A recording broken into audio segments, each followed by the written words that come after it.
Graça e paz, igreja. Eu convido a igreja a estar abrindo o livro de Joel, capítulo 2. Joel, capítulo 2. Enquanto os irmãos acham, vou fazer uma oração. Pai amado, Pai querido, todo-poderoso, Deus vivo, Deus onipotente, onisciente, em nome do Senhor Jesus, meu Pai, pedimos ao Senhor que esteja conosco aqui nessa noite, meu Pai. Dirija, meu Pai, todo esse culto de aprendizado da Tua palavra, de louvor, de adoração ao Senhor.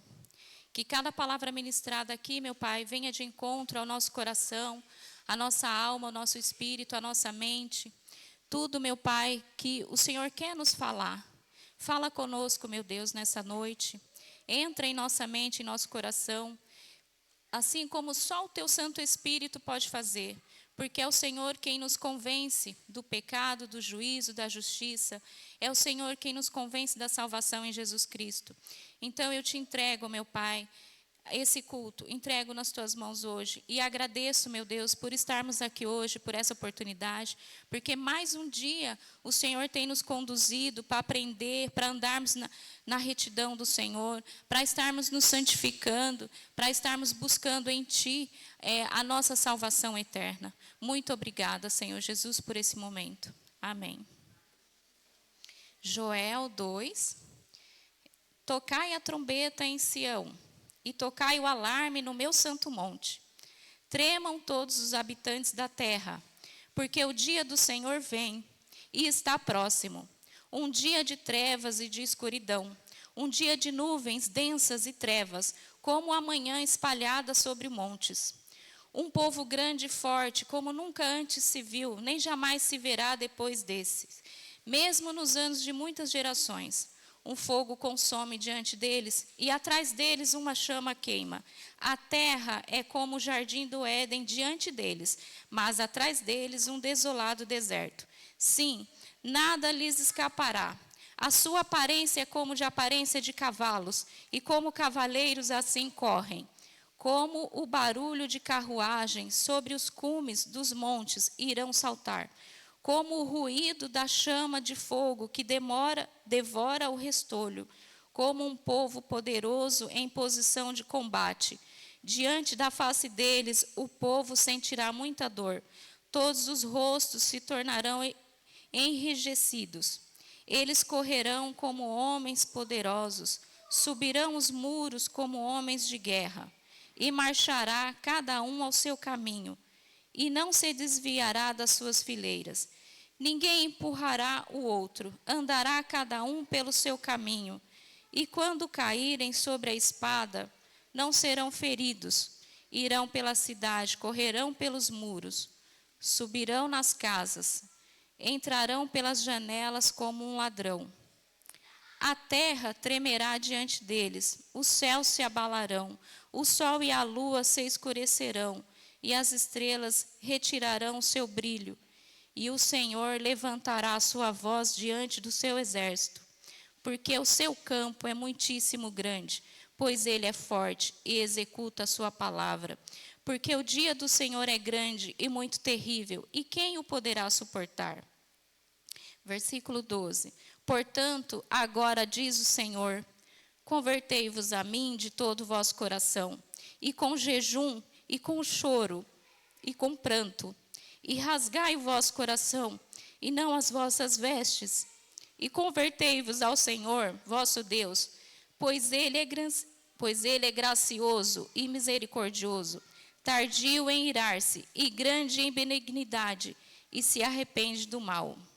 Vamos parar aqui no versículo 12. Vou falar aqui para os irmãos Esse livro de Joel, ele é um livro que o profeta Joel, ele recebe essa palavra do Senhor. Não se tem claramente a época que ele recebeu essa palavra, porque o livro não deixa bem claro. Então, ele fala de um tempo ali que Israel estava vivendo, um tempo ele estava sendo devastado, né, fisicamente por secas e por gafanhotos. E também, então, o Joel recebe essa palavra e ele aclama os sacerdotes, aclama os velhos, aclama as crianças, para estar levantando um clamor ao Senhor. Então, ele está passando fisicamente por um período de devassidão, né? Está sendo devastado o território de Israel ali por pragas de gafanhotos e por queimadas. Isso está acontecendo quase que em toda a terra. Mas ali o Senhor leva a palavra para o profeta, querendo que dizer assim: povo, olha para mim, vocês se afastaram de mim. Dessa mesma forma, Joel também recebe a visão, mais para frente aqui no capítulo, mais para o final do capítulo 2, eu não vou ler, porque eu vou me prender mais aqui no versículo 12. Mas o Senhor fala do derramamento do Espírito Santo, dos próximos dias, do futuro. E também o profeta Joel, ele faz um prelúdio da vinda do Senhor Jesus, né? Então, aqui, todo esse momento aqui, toda essa profecia aqui do livro de Joel, ele vem chamar o povo para voltar para o Senhor. Porque o povo, ele estava na mornidão, ele estava no esquecimento. Nessa época aqui, já havia o templo, já havia a queima de sacrifícios, os holocaustos, mas o povo fazia aquilo por estar ali acomodado, como se fosse, eu vou fazer porque é um mandamento, eu tenho que fazer.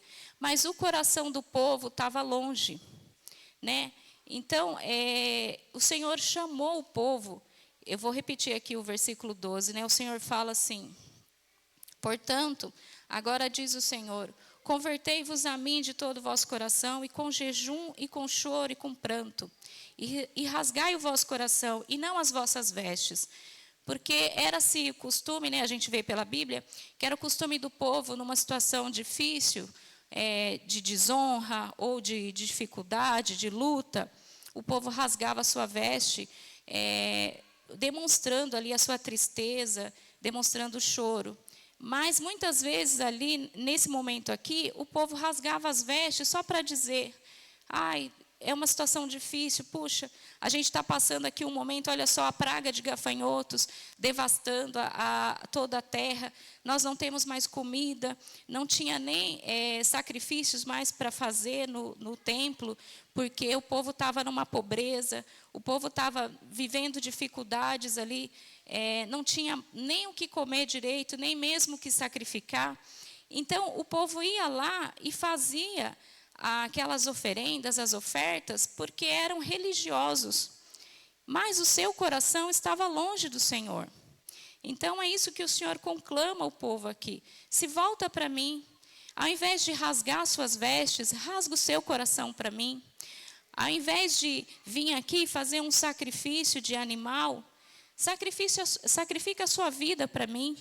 Deixa os seus maus hábitos, os seus maus costumes, deixa a sua vida de hipocrisia. Você vem aqui no altar e diz que me louva e diz que me ama, mas as suas atitudes falam o contrário. Você está agindo de forma diferente daquilo que eu quero, porque eu estou vendo o seu coração. Eu estou vendo o seu coração. Você está fazendo isso e não está me agradando. Eu não quero sacrifícios. Eu não quero que você rasgue as suas vestes apenas para demonstrar que você está triste, que você está infeliz. Eu quero que você dobre os seus joelhos. Eu quero que você rasgue o seu coração diante de mim.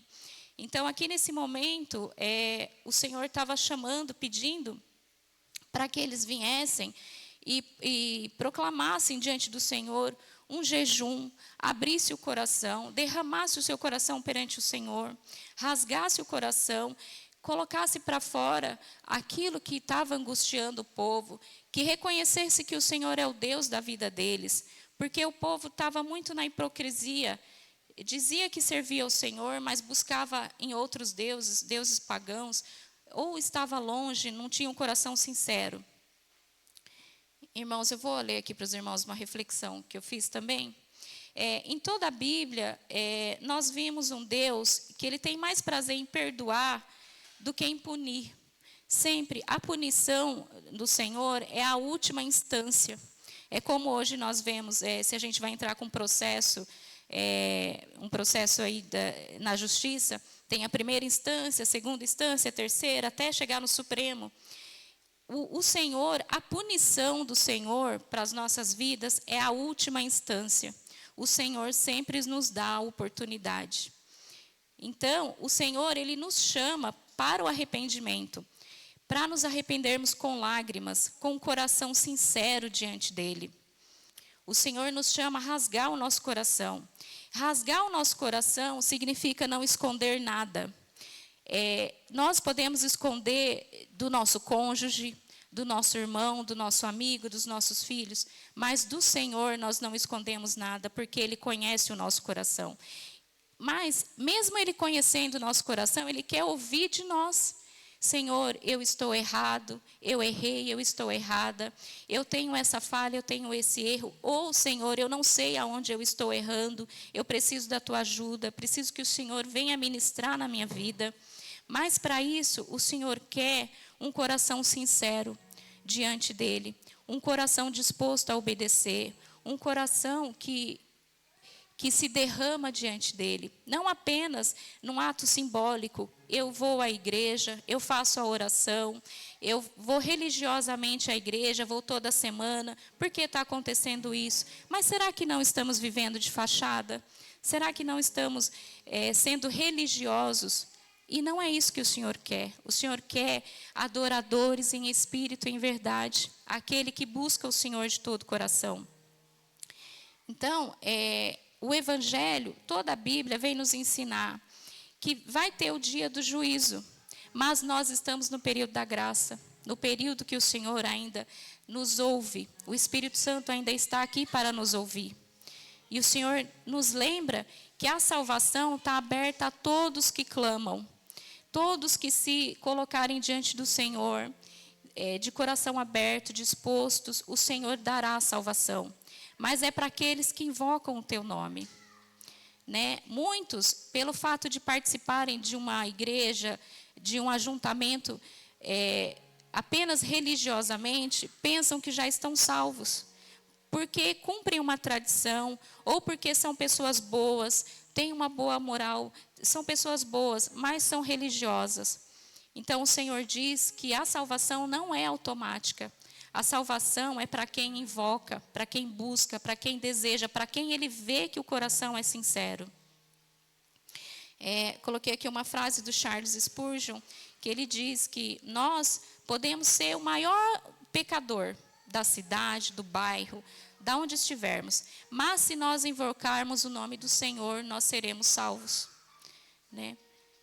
Então, nós podemos ser as melhores pessoas possíveis, mas se estivermos com o nosso coração longe do Senhor, que é quem realmente importa, não é eu dobrar o meu joelho ali no chão e orar, enquanto uma pessoa estiver olhando e falar, nossa, aquela fulana é uma fulana crente. Não, e o meu coração? É Deus quem vê, é Deus quem vê. Então, o que eu quero passar para os irmãos hoje, que o Espírito Santo colocou no meu coração, na verdade, esse livro de Joel, eu já venho meditando nele já há alguns dias, para nós rasgarmos o nosso coração diante de Deus, invocar o nome do Senhor, que nós sejamos remanescentes fiel do Senhor, permanecermos na presença do Senhor, mesmo diante das dificuldades, para que através da nossa sinceridade, o Senhor possa agir de compaixão e misericórdia e vir até nós com a salvação em Cristo Jesus. Que o Senhor tenha misericórdia e compaixão de todos nós, igreja. Que o Senhor venha, com o Espírito Santo de Deus, criar em nós um coração puro, um coração sincero. Colocar em nós um desejo de buscar o Senhor a cada dia mais. A termos aquela vontade, o desejo de estar na presença do Senhor. Porque muitas vezes até isso nós temos que pedir para o Senhor, para colocar o desejo de estar na presença dEle, o desejo de ler a palavra, o desejo de meditar, de orar. Porque as situações desse mundo nos tiram tanto da presença do Senhor, nos confundem tanto, tiram o nosso foco. Precisamos orar, pedir ao Senhor que coloque em nosso coração o desejo para estar buscando Ele a cada dia. E assim o Espírito Santo vai ver o nosso desejo, vai ver a nossa vontade e vai nos ajudar na nossa caminhada até nós encontrarmos o Senhor na glória. Amém, igreja? Boa noite, Deus abençoe.